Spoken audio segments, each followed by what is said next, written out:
Nyad tells the story of Diana Nyad, a marathon swimmer who broke records and achieved a number of firsts in the sport.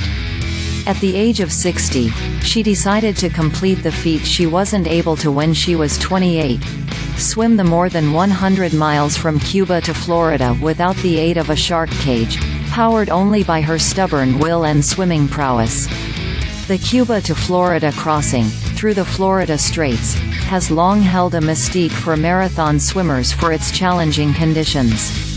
Unlike the English Channel, where the water temperature averages about 62 F, the Florida waters are warmer, in the 80 F range, but that also means they are home to dangerous marine life, most notably sharks and box jellyfish, whose stings can transfer enough toxin to paralyze and even kill a person. The Gulf Stream also makes the currents quixotic, so if a swimmer isn't guided by a seasoned navigator, she could find herself pushed off course into the Gulf of Mexico or toward the Bahamas. A few people had attempted it, but only with shark cages, including Nyad during that first try in her 20s.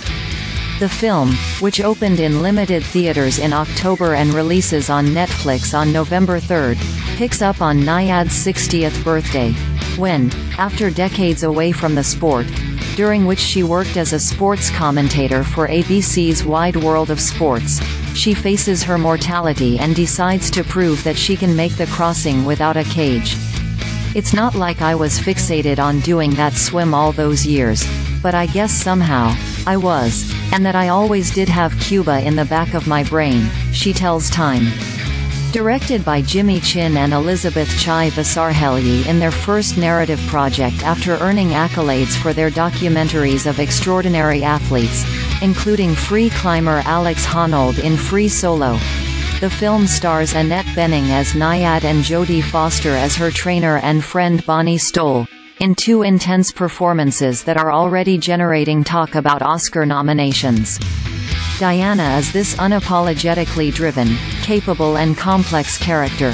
And Bonnie Stoll, her friend and coach, cannot be underestimated either, says Vasarhelyi.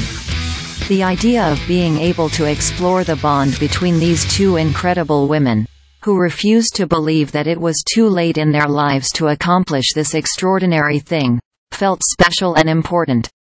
Nyad focuses on that relationship, its ups and downs and the loyalty between two strong-willed women, as Nyad cajoles Stoll to be her trainer, and stubbornly refuses to give up even after nearly dying from jellyfish stings and after Stoll initially refused to support her final attempt. Spoiler alert. It took 4 additional attempts spanning 4 years, but on September 2, 2013, her face and mouth swollen after more than 53 hours in the water, Nyad stumbled onto the shore in Key West, claiming to be the first person to successfully make the swim unassisted.